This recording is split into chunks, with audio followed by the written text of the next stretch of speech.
Bonjour à tous, aujourd'hui je vais te présenter les 5 étapes à suivre quand ton ex te reparle. Aujourd'hui ton ex recommence apparemment à te parler, il ou elle donc répond plus rapidement, laisse la conversation durer un peu plus, peut-être même envoie des messages d'initiative. Et là du coup tu te demandes quoi faire, tu sens que quelque chose se réouvre mais tu as peur de faire quelques bêtises. Bon, j'ai envie de te dire tu as raison, va falloir faire attention. Parce que c'est malheureusement souvent au moment du retour de contact que vous êtes amené à faire les plus grosses erreurs. Pas par mauvaise intention, mais parce que vous voulez bien faire et trop vite. Donc aujourd'hui, je vais te montrer les 5 étapes à suivre quand ton ex te reparle pour ne pas bloquer justement cette dynamique et créer un vrai terrain de rapprochement.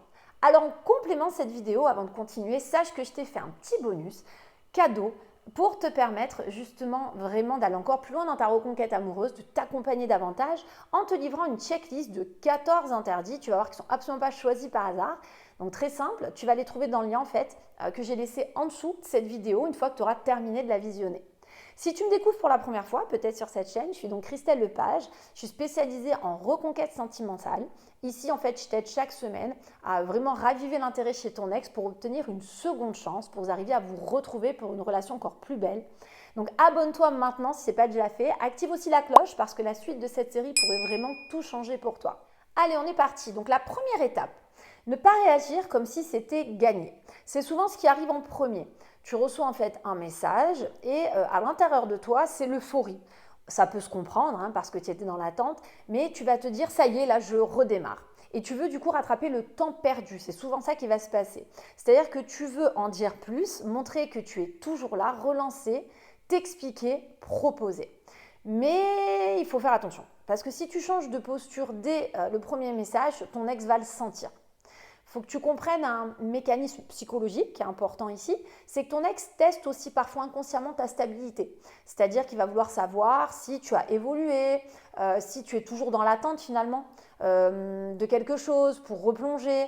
Voilà. Et si tu montes peut-être trop d'enthousiasme trop vite, ça peut donner l'impression que tu n'as rien appris et que tu es toujours dans l'attente de ton ex.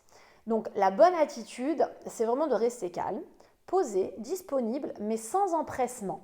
Ton ex doit se dire, tiens, mon ex est là, en effet, j'ai des retours, j'échange, mais c'est différent. Et en fait, c'est ce décalage, c'est ce calme, ce recul, qui exactement peut rendre ta présence intrigante aux yeux de ton ex. La deuxième étape, c'est de créer une atmosphère légère et sans pression. Alors, quand le contact revient, le piège, c'est de vouloir profiter du moment pour avoir des discussions importantes. Parler du passé, de la rupture, demander souvent ce que l'ex ressent, ce qu'il veut, se justifier même. Mais ce n'est pas le moment. Ça, c'est important de me faire confiance, ce n'est pas le moment. Ton ex revient doucement. Et si aujourd'hui ressent le moindre poids émotionnel, parce que ce sera vécu comme ça, dans votre conversation, tu risques d'avoir finalement une dynamique qui va se couper net à nouveau.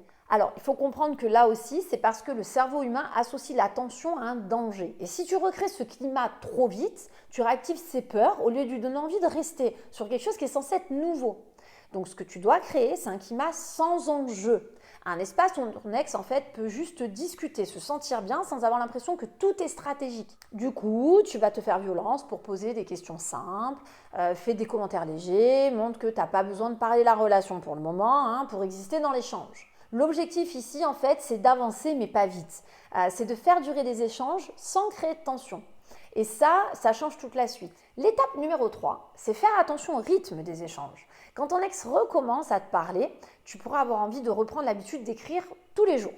Je le vois, il y en a beaucoup dans mes coachings qui arrivent même des fois à vouloir parler plusieurs fois par jour. L'idée, c'est que vous perdez votre place d'ex en vous disant, là finalement, il y a quelque chose qui se remet en place, donc vous décalez à un niveau où vous ne devez pas être, à savoir comme si vous étiez à nouveau dans le couple, dans la relation. Vous êtes des ex, c'est une rupture, vous n'avez pas normalement échangé toute la journée. Voilà, sauf si vraiment ton ex est en demande. Mais ce qui est intéressant, c'est de faire attention du coup à cette rythmique. Ce que je veux t'expliquer, c'est qu'en fait, ce n'est pas parce que ton ex te reparle que vous êtes revenu dans un lien normal. Donc, ce qu'il faut comprendre ici, c'est que ton ex a besoin de temps pour se repositionner, et toi aussi d'ailleurs. Donc ton ex est encore dans une phase d'observation, tu peux me croire, et si tu reviens trop fort, trop vite, ça peut créer à nouveau une sensation d'invasion et du coup de faire faire machine arrière à ton ex. Donc un exemple de ce qu'on fait souvent, je vais lui envoyer une petite photo sympa maintenant régulièrement, où je vais réagir à chaque story pour entretenir le lien, où j'ai encore souvent des personnes qui me rapportent, commencent à poser des questions sur ce qu'il est devenu, sur le temps là où il ne se parlait plus, le travail, bref, il y a vraiment trop de choses en fait dans les contenus. La dangerosité, c'est que dans ce cas-là, souvent, ton ex va ressentir, voilà, ça recommence, je ne peux plus respirer, j'y suis un peu retournée, il revient avec de gros sabots. Et là, ça peut du coup être dangereux. Donc le bon rythme, c'est pas la fréquence en fait, c'est la capacité à laisser de l'espace. Donc mon conseil, il est très simple à suivre. Si ton ex te répond dans la journée, tu peux continuer la conversation. Mais s'il met par exemple 24 heures ou plus, tu dois ralentir.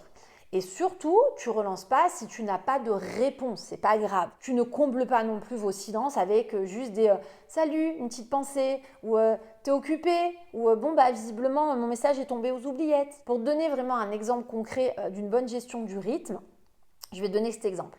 Ton ex, par exemple, répond à ton message de façon légère. Donc tu vas attendre quelques heures, tu réponds sur le même ton et puis tu laisses la conversation se poser. Se poser, ça veut dire que si ton ex t'a pas relancé, ça s'arrête là. Voilà, si ton ex t'a pas fait une ouverture, ça s'arrête là. Tu relances pas non plus dans la journée. Tu attendras. Ton ex, en fait, doit sentir que tu as retrouvé ton équilibre. C'est-à-dire que tu n'as plus besoin d'être constamment en interaction pour exister. Et ça, je peux t'assurer, c'est extrêmement attirant par la suite. Étape numéro 4, valorise ton évolution subtilement. Ça, c'est quand ton ex revient, en fait, tu pourras avoir envie vraiment de lui montrer que tu as changé. Et en plus, c'est normal, c'est parfaitement légitime, surtout quand tu vois mes vidéos où j'explique combien il faut prouver ces changements, intelligemment, mais il faut le faire quand même. Donc, tu vas vouloir souvent qu'il se rende compte de tout le chemin que tu as parcouru. Mais là encore, c'est la manière de faire qui change tout. Alors, il faut comprendre comment ça se passe dans la tête de ton ex. Si tu commences tout de suite par des, tu sais, j'ai beaucoup réfléchi, ou j'ai changé sur ça, ou j'ai compris si, depuis qu'on n'a pas eu trop d'échanges, sache que j'ai fait cela, alors que ce n'est pas approprié de le faire maintenant, en fait, tu fais une chose sans t'en rendre compte, tu replaces ton ex au centre de la relation. Tu cherches sa validation. Et ça, c'est exactement l'énergie que ton ex te fuit. Ton ex, il n'a plus envie d'être au centre là. Il n'a pas envie d'avoir ce poids sur ses épaules pour le moment. Donc le bon levier, c'est de montrer en fait sans expliquer. Pour donner des exemples concrets, au lieu de dire je travaille sur moi, tu laisses entendre dans la conversation, parce que vous êtes dans vos échanges, une phrase du genre oui, cette semaine j'ai testé la méditation pour travailler mon impulsivité, franchement j'adore. Ou je me suis inscrit à un atelier que j'aurais jamais osé faire avant. Ou alors j'ai passé un week-end solo sans réseau, ça m'a fait un bien fou. Ou encore, j'ai organisé telle sortie de A à Z avec mes amis pour gagner en initiative. Et finalement, j'ai plutôt pas mal réussi. En fait, tu ne parles pas de ton changement proprement dit, tu l'incarnes dans ce que tu racontes. Et là, ton ex, lui, va forcément connecter les points tout seul. Ton ex n'est pas bête. Aujourd'hui, en fait, ce que tu dois créer comme sentiment chez ton ex, c'est cette idée que ton ex se dise « Waouh, il ou elle a évolué en fait sans moi » et que ça l'interpelle. Qu'il soit en mesure de se dire aujourd'hui, peut-être que finalement, je suis en train de perdre une personne qui m'aurait attirée, là maintenant. Certes, avant, ça ne marchait plus, mais aujourd'hui, peut-être que finalement, c'est quelqu'un qui me correspond plus. C'est ce sentiment-là qui peut vraiment faire basculer votre histoire. Enfin, l'étape numéro 5, c'est poser une base de complicité, pas de stratégie. Là, ça veut dire qu'en fait, quand ton ex te reparle, tu peux être tenté de tout calculer. Et c'est humain, parce qu'en plus, quand tu vois ma chaîne, finalement, de suivre mes conseils, ça peut te donner l'impression que tu suis des stratégies, proprement dit. Mais tu te dis, du coup, à force, faut que je dise les bonnes choses, je dois répondre au bon timing, je vais faire comme dans la dernière vidéo là, que j'ai vue, pile comme il faut, au bon moment. Sauf que je dois quand même te dire de faire attention parce que trop de stratégies coupent aussi la spontanéité. Et la connexion émotionnelle, elle se crée que dans l'authenticité. Ton ex, en fait, cherche pas une démonstration. Ton ex cherche une sensation. Et cette sensation, c'est « je me sens bien quand je parle avec lui ou avec elle ». Point. C'est pour ça que j'insiste sur le fait de pouvoir écouter des conseils sur ma chaîne, de pouvoir avoir besoin d'être épaulé, conseiller, gagner en lucidité, mais il faut aussi être en mesure de s'écouter. Tu connaîtras toujours ton ex mieux que moi, mieux que n'importe quel coach aujourd'hui. Donc si parfois tu sens que c'est le moment de la bienveillance, si parfois ton ex te demande de l'aide et que tu sens que c'est le moment de dire oui, c'est peut-être toi qui as raison. Pas commencer à être trop dans la stratégie de si je donne, on va être copains, et si on est trop copains, mon ex ne reviendra plus. Donc il faut aussi que parfois tu réussisses à te faire confiance et que tu laisses tes émotions te parler.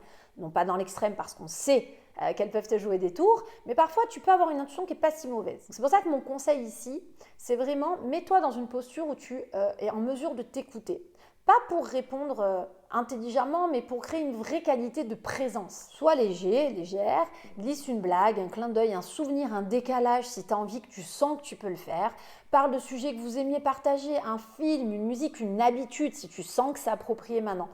Ce que tu veux reconstruire, ce n'est pas une stratégie de retour en fait, c'est une atmosphère. Et plus cette atmosphère elle va être détendue, humaine, du coup, douce, plus ton ex aura envie d'y revenir. Donc tu vois, ce que je veux t'expliquer, c'est quand ton ex revient doucement, le plus dur, c'est pas finalement d'obtenir le message, c'est de savoir quoi en faire. Et là, tu as eu donc les 5 étapes essentielles. Pour des résumés, je voudrais donc que tu comprennes qu'il faut rester calme, qu'il faut que tu crées de la légèreté, que tu respectes le rythme, que tu montes ton évolution sans l'imposer et surtout que tu apprennes à cultiver une vraie complicité sans être trop dans le calcul. Alors en complément de cette vidéo, pour aller plus loin, je te rappelle que je t'ai préparé un mail vraiment très clair dans lequel je te révèle une checklist de 14 interdits que je n'ai pas choisi par hasard. Tu vas voir, ça peut vraiment t'aider à mieux gérer tes agissements auprès de ton ex. Très simple pour y accéder, tu descends dans le lien de la description dessous de cette vidéo, il suffit de cliquer dessus. Like cette vidéo si elle t'a aidé, abonne-toi aussi à la chaîne si ce n'est pas déjà fait et active la cloche parce que la suite de mes vidéos vont vraiment être très utiles, je le sais. Tu peux me dire en commentaire quelle étape tu en es là maintenant et laquelle peut-être tu dois le plus travailler pour que je puisse aussi t'orienter derrière. N'oublie pas qu'on avance ensemble et que du coup je te dis à très vite pour la suite de mes conseils.